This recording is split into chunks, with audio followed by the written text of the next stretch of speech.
लमजुङ भूकम्पका प्रभावितहरू अब तत्काल स्थायी आवासमा जान चाहिरहेको देखिन्छ। उनीहरूले राज्यको सहयोग पाएमा वर्षा सकिनासाथ स्थायी संरचना निर्माण गरी सुरक्षित आवासमा फर्कन चाहेको धारणा व्यक्त गरेका छन्।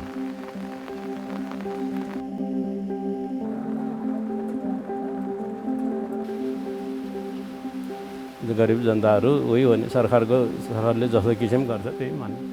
अब यो घरमा बस्न सकिन्न, यो घरमा बस्न सकिन्न नि। हेर्नु न, एकपल्ट हालिदिने बित्तिकै यस्तो भइरहेछ। केही छैन, अलिकति धक्काले नि जान्छ।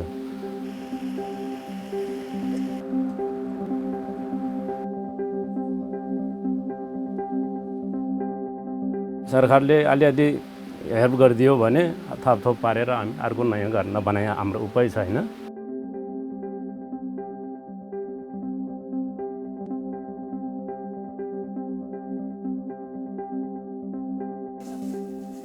आफू कमाएर खाने मान्छे है, अलिअलि कमाएको थियो नि त, नुन खाने, तेल खाने, चामल खाने, सबै त्यही हो नि। बच्चाहरू पढाउने, घर खर्ची ठिक्क हुन्छ। त्यहाँदेखि हामी त के गर्ने, त्यही हो। 2टा कोठाको अलि होचो बनाउने के, ओल्को नगर्ने घर ट्याक्क बनाएर मुन्टी होचो गर्ने, ओल्को त नगर्ने घर त अब यही घर मर्मत गरेर हुँदैन। हुन्न, यो त ठाउँै ठिक छैन, भाँसिसक्यो। अब चाहिँ यस्तो भइसक्यो, जिमिनी चिरिया जस्तो लाग्छ मलाई त। ओ माथि दिउनु लत्के खा, के बस्ने यस्तो ठाउँमा।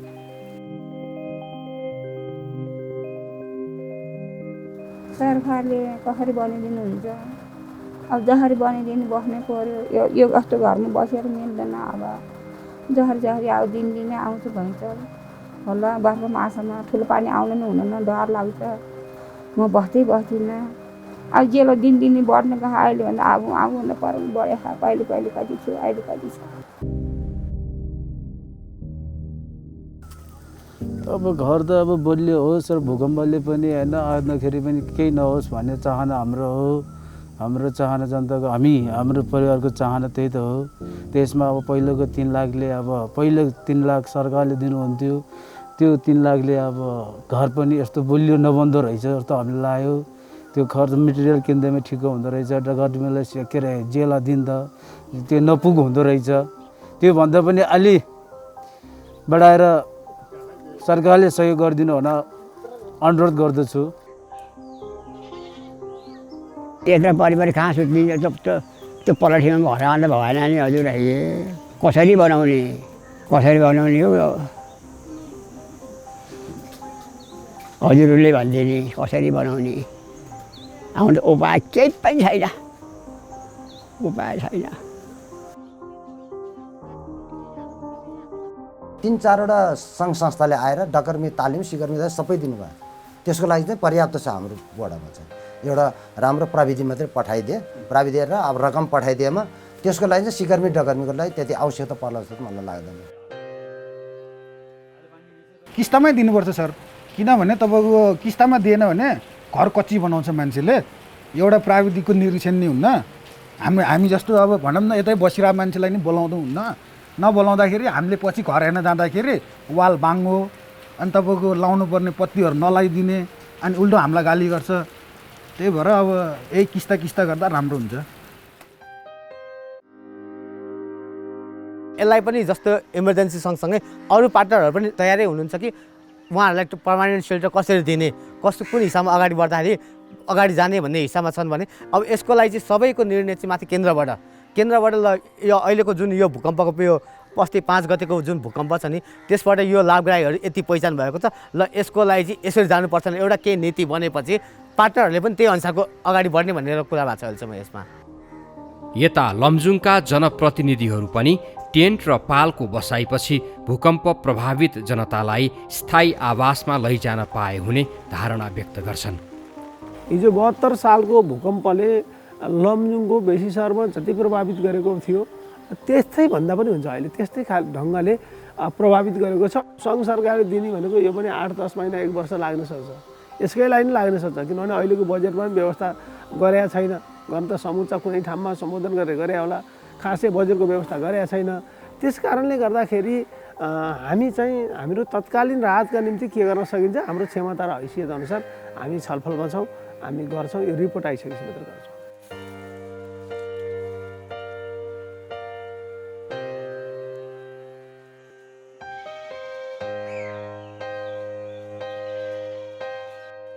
पालभित्र कति महिना बस्ने भन्ने कुरा हो। त्यो पालभित्र सधैँ बस्नु सकिँदैन। घाम र पानी भएपछि तिरपाल पनि छिटै फाटिने भए हुनाले यो पालको पनि हामीले सधैँ पालै वितरण गरेर वितरणमुखी कार्यक्रम भन्दा पनि त्यसले पुनर्निर्माणमा छिटो बनाउन सक्यो भने त्यो महत्त्वपूर्ण काम सबैभन्दा अगाडि त्यही हो भन्ने मलाई लाग्छ।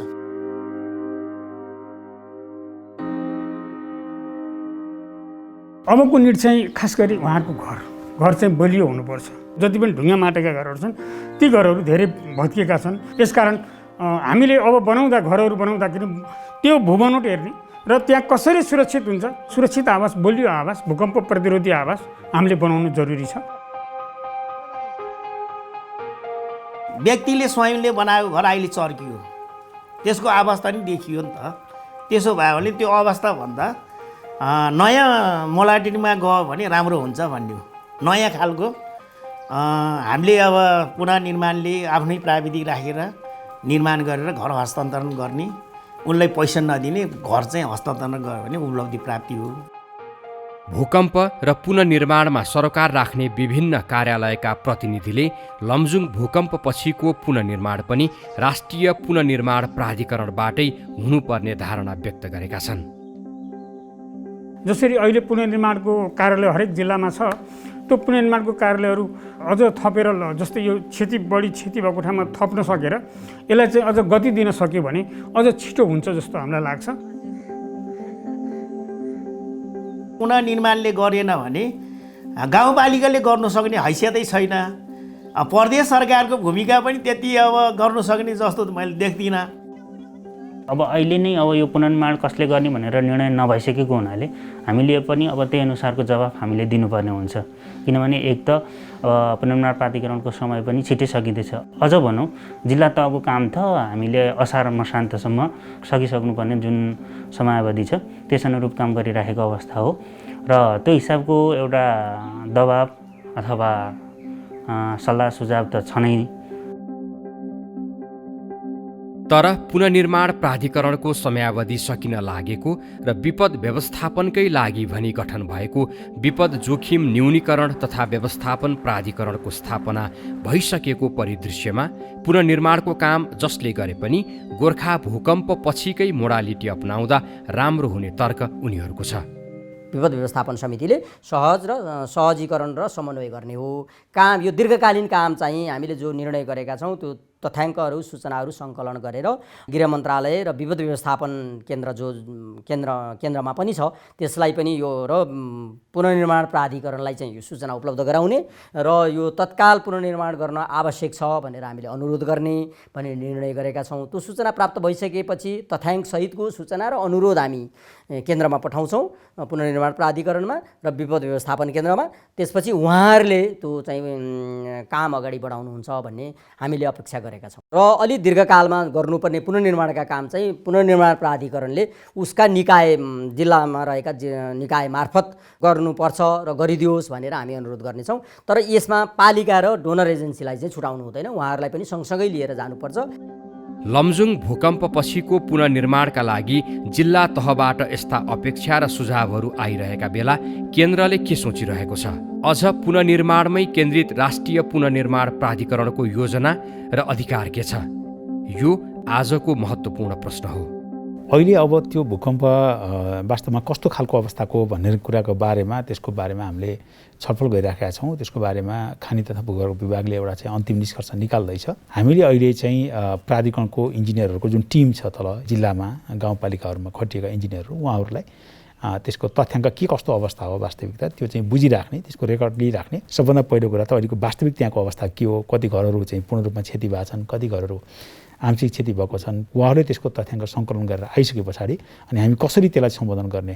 त्यो राष्ट्रिय पुनर्निर्माण प्राधिकरणको अब अवधि धेरै छैन, हामी मङ्सिरसम्ममा मात्रै प्राधिकरणको अवधि हो र असार मसान्तभित्रमा त हामीले त अहिले जेठ मसान्तसम्मको भनेको थियौँ। अब सम्भवतः असार मसान्तभित्रमा हाम्रो पैसा दिएर त्यसलाई क्लोज गर्नुपर्छ भन्ने खालको हाम्रो चाहिँ त्यो अनुसारको काम अगाडि बढाइराखेको हो। यद्यपि कोभिडको यो कारणले अलिकति अन्योलता सिर्जना गरेको छ र त्यसलाई कसरी सम्बोधन गर्ने भन्ने विषयमा हामी छलफल गर्दैछौँ। पुनर्निर्माणको कुरामा हामीहरूले चैत्र 26 गते माननीय प्रधानमन्त्रीज्यूको अध्यक्षतामा बसेको राष्ट्रिय परिषद, यो विपद जोखिम न्यूनीकरण तथा व्यवस्थापन राष्ट्रिय परिषदले के निर्णय गर्यो भने हामीहरूको मुलुकमा भूकम्प, बाढी, पहिरो लगायत विभिन्न विपदहरू बारम्बार आइरहन्छन्। यो चिजहरूको विपदहरूबाट कुनै पनि नेपाली मर्नु नपरोस्, नेपाललाई विपदको हिसाबबाट सुरक्षित मुलुक 10 वर्षभित्रमा बनाउने महाअभियान सुरु गरौँ भनेर यो निर्देशन भयो। हामीले यो निर्णयहरू गऱ्यौँ। परिषदबाट निर्देश के भएको छ भने हामीहरू यस्तो खालका सबै खालका प्रकोपहरूका लाई चाहिँ एकीकृत ढङ्गले यसको कार्यविधि बनाई भूकम्प, बाढी, पहिरो, चट्याङ सबै डढेलो सबैको एकीकृत कार्यविधि बनाएर हामीले यस्ता घरहरू पुनर्निर्माण गर्ने, अबको आगामी दिनहरूमा रेजिलियन्ट घरहरू डिजाइनहरू गर्ने, त्यो सँगसँगै अरू संरचनाहरूलाई पनि भूकम्प लगायत अन्य विपदको प्रतिरोधी खालको बनाउने संरचनाको त्यो बाटोमा हामी फास्ट ट्र्याक तरिकाबाट जान यो चाहिँ निर्णय भएको छ। अब यहाँ आएर चाहिँ हामीसँग ठ्याक्कै यसैलाई समेट्न सक्ने गरी कार्यविधि चाहिँ बन्ने प्रोसेसमा छ अहिले हैन। त्यो कार्यविधिले चाहिँ एकीकृत कार्यविधिले चाहिँ यस्ता खालका घटनाहरूबाट हुन सक्ने क्षतिहरूलाई न्यूनीकरण गर्न र यस्ता खालका घटनाहरू घटिसके पछाडिका भएका पुनर्निर्माणहरू गर्नलाई समेत यसको संरचनालाई पुनः संरचना बनाउने भन्ने हिसाबबाट हामीले त्यसरी अगाडि लागिरहेका छौँ। राष्ट्रिय पुनर्निर्माण प्राधिकरणले सुरुवाती दिनमा इनिसिएसन लिए पनि अथवा उसले नेतृत्व गरे पनि अथवा यहाँहरूले गरे पनि यो काम त अगाडि बढ्ने नै भयो। असारपछि अथवा मङ्सिरपछि भए पनि यहाँहरूको जिम्मेवारीमा आएर अगाडि बढ्छ। हामीहरूको उद्देश्य भनेकै 10 वर्षभित्रमा हामीले मुलुकलाई भूकम्प लगायत अरू कुनै पनि विपदको हिसाबबाट सुरक्षित नेपाल बनाउनु पर्ने त्यो अभियानमा जसले गरे पनि यो चाहिँ अल्टिमेटली यो हामीहरूको कार्यविधि भूकम्प पुनर्निर्माण प्राधिकरणको पनि र यो विपद प्राधिकरणको जुन एकै खालको कार्यविधि छ त्यसमा स्थानीय लाभग्राहीले नै यो घर पुनर्निर्माण गर्ने हो। अहिले पैसाको रुट त्यसको बाटो मात्र कसरी जाने भन्ने कुरा हो। आखिर यो नेपाल सरकारले यसलाई प्राथमिकतामा दिएर हामीहरू सबै घरहरू बलियो हुनुपर्छ, त्यसले कसैलाई पनि किच्नु हुँदैन, कसैलाई पनि मार्नु हुँदैन, कसैको पनि जनधन क्षति हुँदैन भन्ने त्यो उद्देश्यको लागि हामी त्यसरी काम गरिरहेका छौँ।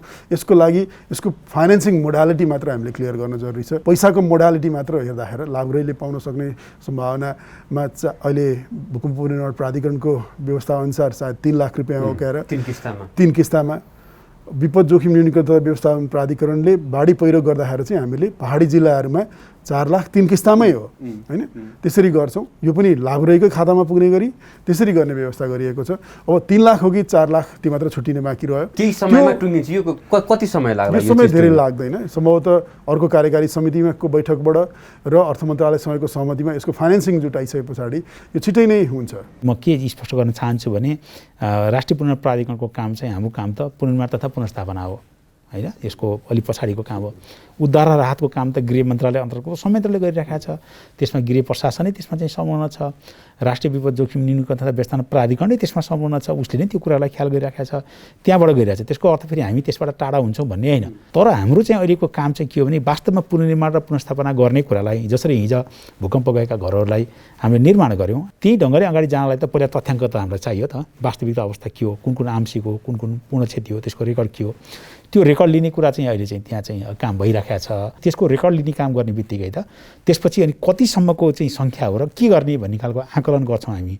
त्यसो गरेपछि यसलाई राष्ट्रिय पुनर्निर्माण प्राधिकरणको आफ्नो अवधिभित्र सम्पन्न हुनसक्छ कि सक्दैन अवस्था के हो त्यसलाई पनि हेर्छौँ। त्यसो चाहिँ हुन नसकेको अवस्थामा त हामीले त राष्ट्रिय विपद जोखिम न्यूनीकरण व्यवस्थापन प्राधिकरण जुन स्थायी संरचना नै बनायो नि, पुनर्निर्माण र पुनर्स्थापना काम पनि गर्ने, विपद जोखिमहरूको त्यसको पूर्व तयारी पनि गर्ने, न्यूनीकरण गर्ने, उद्धार राहत गर्ने, सबै काम गर्ने त्यो एउटा संस्था नै जन्मिसकेको छ नि त। र गृह प्रशासनले त्यसलाई चाहिँ हेरि नै राखिरहेको छ नि त अहिले। त्यसले त त्यहाँबाट त्यसको व्यवस्थापन गरेर जाने कुराको चाहिँ दीर्घकालीन हिसाबले त्यो काम गर्ने खालको कार्ययोजना भएर जाने पनि हुनसक्छ। पुनर्निर्माण प्राधिकरणको समय सकिँदै गर्ने नयाँ बनेको विपद जोखिम न्यूनीकरण तथा व्यवस्थापन प्राधिकरणको चाहिँ त्यो उसले चाहिँ भर्खरै काम सुरु गर्दै गरेको अवस्थामा हामीले यसभन्दा अगाडि पनि काम गरिरहेको अनुभवको कारणले गर्दा पर्ख र हेरको स्थिति हामीलाई कसैले भोलि निर्देशन दिन्छ अथवा हाम्रो भूमिका के हुन्छ भनेर पर्ख र हेरको स्थिति हुन्छ कि नेतृत्व र संयोजन चाहिँ हामीले पुनर्निर्माण प्राधिकरणले नै भूकम्पपछि गर्ने कामको गोर्खा भूकम्पपछिको काम गरिरहेको हुनाले चाहिँ हामीले चाहिँ गर्नुपर्छ भनेर अलिकति अग्रसर भएर काम गर्ने भूमिका हुन्छ। हामी पहल कदमी नै लिन्छौँ। राष्ट्रिय पुनर्निर्माण प्राधिकरण पहल कदमी नै लिन्छ किनकि भूकम्पको प्रत्यक्ष रूपमा चाहिँ परेको प्रभाव भएको हुनाले हामीले भूकम्प प्रभावित क्षेत्रमा गएको बाढी पहिरो लगायतको मात्र पहल कदमी लिइरहेछौँ। यो त भूकम्प नै हो नि त हैन। भूकम्प पछाडि बन्ने पुनर्स्थापनाको ढङ्गले जनताले चिनिरहेको अवस्था छ। प्राधिकरण आफ्नो अवधिसम्म त यसमा चाहिँ क्रियाशील भएर लिन्छ नै, समन्वय गर्छौँ। मङ्सिरसम्म हाम्रो समयावधि रहँदासम्म हामीले नेतृत्व गर्छौँ लमजुङ भूकम्पको विषयमा पनि पुनर्निर्माण। म यसरी भन्छु सुनिलजी, कस्तो भन्दाखेरि यसलाई हामी चाहिँ वास्तविक अवस्था चाहिँ आकलन गर्छौँ, त्यसपछि हामी विपद व्यवस्थापन प्राधिकरण र पुनर्प्राधिकरण सँगै बस्छौँ। बसेर चाहिँ होइन राष्ट्रिय पुनर्प्राधिकरणकै अवधिभित्र यी सबै कामहरू सिद्धिन्छन् भन्ने हो भने एउटा तरिका, त्यतिखेर त्यसरी गरेर सिद्ध्याउँ भनेर जाने पनि हुनसक्छ। दोस्रो तरिका विकल्प के हुनसक्छ भने राष्ट्रिय पुनर्प्राधिकरणले आफ्नो अवधिसम्म चाहिँ यो कामलाई अगाडि बढाउँदै जाउँ, अनि त्यो सम्पन्न भएपछि अनि विपद व्यवस्थापन प्राधिकरणलाई चाहिँ हस्तान्तरण गरेर जाउँला बाँकी काम, त्यो पनि हुनसक्छ। वा विपद व्यवस्थापन प्राधिकरणले नै सुरुदेखि नै चाहिँ जनशक्ति अरू सहयोगहरू चाहिँ राष्ट्रिय पुनर्प्राधिकरणले विपद व्यवस्थापन प्राधिकरणलाई दिन्छ, त्यहीँबाट यो कामहरू अगाडि जान्छ, निरन्तर हुन्छ र किनकि एटलिस्ट केही समय लिनुपर्ने हुनाले त्यस्तो पनि हुनसक्छ। तिनटै विकल्पहरू के गरेर जाने भन्ने हुनसक्छ, हामी त्यही ढङ्गले त्यसको सोचका साथ अगाडि बढ्छौँ। स्थानीय तहको सानो लेभलको विपत्ति हो, क्षति पनि सानो हो, त्यही भएर अब तलकोले नै गर्छन् यो माथिकोले हेर्नु पर्दैन भन्ने बुझाइ त होइन नि, किनभने उहाँहरूले के भन्नुभएको छ भने हाम्रो बसमा छैन पुनर्निर्माण भन्नुभएको छ। होइन यस्तो भयो, हामीले चाहिँ अहिले चाहिँ एउटा छलफल र बहस भइरहेको छ। अहिले हामीले चाहिँ जस्तो विपद व्यवस्थापन प्राधिकरणको समग्र पुनर्संरचना, यसलाई अलिकति स्वायत्त प्रभावकारी बनाउने गरेर कसरी जाने होला भन्ने पनि हामी छलफल गरिरहेछौँ। त्यो सन्दर्भमा आएको एउटा बहस के छ भन्दाखेरि विपद व्यवस्थापन भनेको यो पुनर्निर्माण पुनर्स्थापना पूर्व तयारी लगायतको कामहरू छ नि, त्यो तिनटै तहको सरकारलाई संविधानले दिएको कार्यक्षेत्र कार्यसूची हो, तिनटै तहको सरकारलाई छ। त्यसो हुँदाखेरि कस्तो स्केलसम्मको पुनर्निर्माण पुनर्स्थापना वा विपद व्यवस्थापन स्थानीय तहको हो, जिम्मेवारी यहाँ पर्छ, जसलाई प्रदेश र सङ्घीय सरकारले सहयोग गर्छन् तर त्यसको नेतृत्व स्थानीय तहले गर्छ।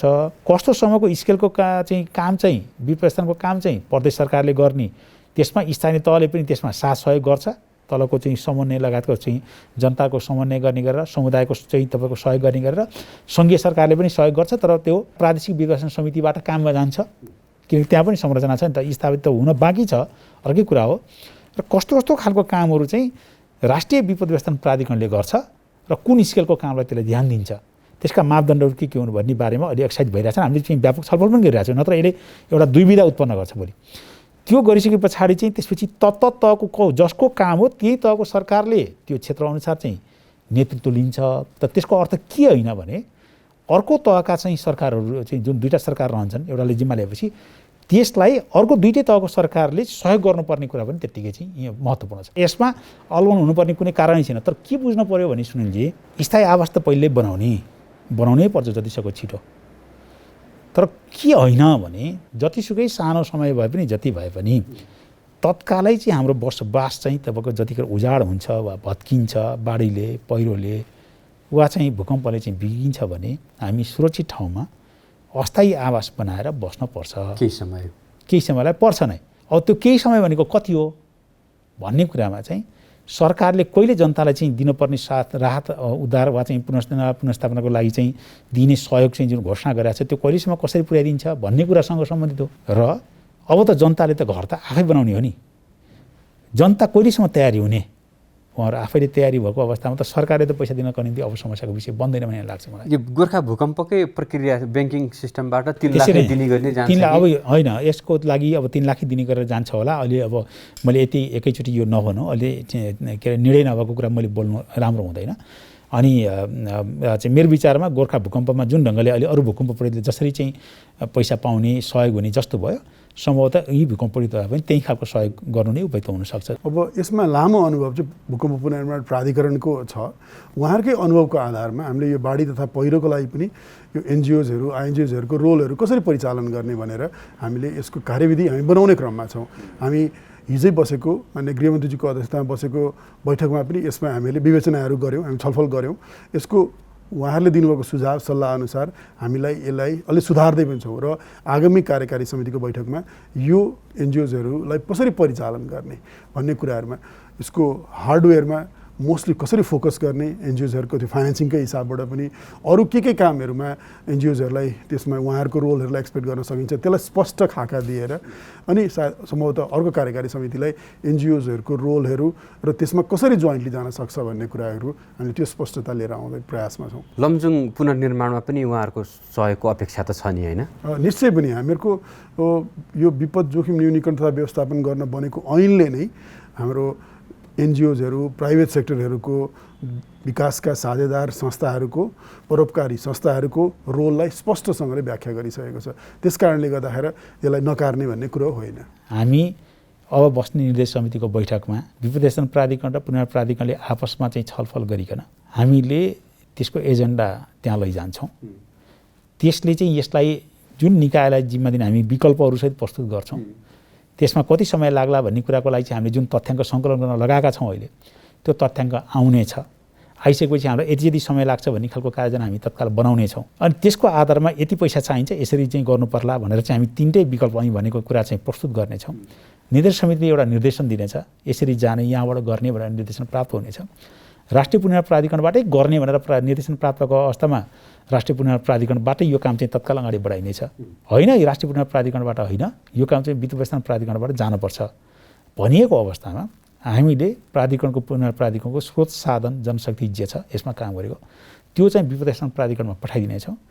अनि वित्त व्यवस्थापन प्राधिकरणले यो काम अगाडि बढाउनेछ। म चाहिँ के चाहिँ उहाँहरू सबैलाई आग्रह गर्न चाहन्छु भने कि तपाईँहरूले यथार्थ विवरण लिइदिनुहोस्। त्यही ढङ्गले डिजिटल हिसाबले पनि त्यो विवरण राख्नु भने अझै राम्रो हुन्छ। पछाडिलाई दोहोरो काम गर्नुपर्ने स्थिति बन्दैन। जनप्रतिनिधिहरूलाई पनि म विशेष रूपमा अनुरोध गर्छु तपाईँहरूले यथार्थ विवरण जनताको चाहिँ त्यहाँ चाहिँ ल्याउने कुरा चाहिँ व्यवस्था मिलाउनुहोस् र गलत ढङ्गले विवरण आउने र चाहिँ त्यो हुने कुरा चाहिँ नहोस्। विगतमा जस्तो बेला बेलामा चाहिँ जुन खालको कुराको दुःख पाइने स्थिति भयो विगतमा त्यस्तो नहोस्। तर अब बुझ्न के पर्यो अधिकांश क्षतिग्रस्त घरहरू अहिले त्यस्तै छन्। त्यस्ता घर लाभग्राही जसले नयाँ घर बनाए पुरानो प्रयोग गरिरहेछ। ती लाभग्राहीहरूलाई अब के हो भन्दाखेरि त्यहाँ त सहयोग होइन सचेत गराउने हो। अब प्राधिकरणले बारम्बार तपाईँको परिवर्तनको घर हो परिवर्तन गर्नुहोस् वा यसलाई भत्काउनुहोस् असुरक्षित हुन्छ तपाईँको जीवनमा चाहिँ खतरा हुनसक्छ जनतालाई खतरा हुन्छ बालबच्चालाई खतरा हुन्छ भन्दाखेरि पनि नमान्नेहरूलाई कडाइका साथ स्थानीय प्रशासनदेखि सबै लागेर किनकि नयाँ घर बनाइसकेको पछि मेरो घर सम्पूर्णमा क्षति भयो म चाहिँ बस्न सक्दिनँ भनेर नयाँ घर बनाउने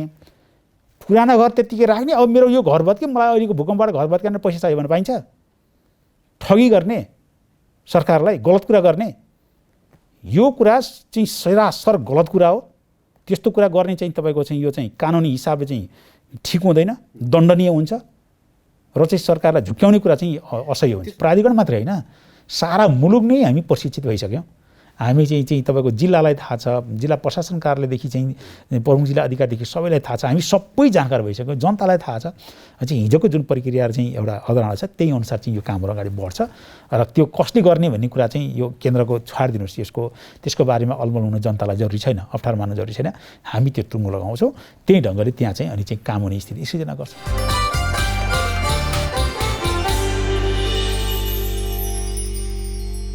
पोस्ट कोभिड समस्या सम्बन्धी जान्नै पर्ने कुरा के हो? पोस्ट कोभिड समस्या कोभिड-19 संक्रमण मुक्त भइसकेपछि पनि अलिअलि जिउ गर्ने वा थकान भए जस्तो महसुस हुन सक्छ। त्यसमा आत्तिएर अस्पताल गइहाल्नु पर्दैन। तर यी पोस्ट कोभिड समस्याहरू देखा परेमा चिकित्सकसँग सल्लाह गरेर अस्पताल जानुपर्ने हुन सक्छ। सास फेर्न धेरै गाह्रो भएमा, धेरै नै थकाइ लाग्ने र धेरै कमजोरी महसुस भएमा, निन्द्रा नलाग्ने, झर्को लाग्ने जस्ता डिप्रेसनका लक्षणहरू देखा परेमा, एकाएक रक्तचाप बढ्ने वा घट्ने भएमा, थोरै समय हिँड्दा पनि स्वास्वा हुने भएमा, कालो ढुसीका लक्षणहरू देखिएमा नआत्तियौं तर सतर्क रहौं। स्वास्थ्य कर्मीको सल्लाह बमोजिम तथा संक्रमितको अवस्था हेरी समयमा नै अस्पताल लैजाने व्यवस्था गरौं। कोरोना संक्रमणबाट बच्नका लागि जनस्वास्थ्यका सबै मापदण्डको पालना गरौं। मास्क लगाऊ, भौतिक दूरी कायम गरौं, बेला बेलामा साबुन पानीले हात धुऔं। नेपाल सरकार स्वास्थ्य तथा जनसंख्या मन्त्रालय, राष्ट्रिय स्वास्थ्य शिक्षा, सूचना तथा संचार केन्द्र।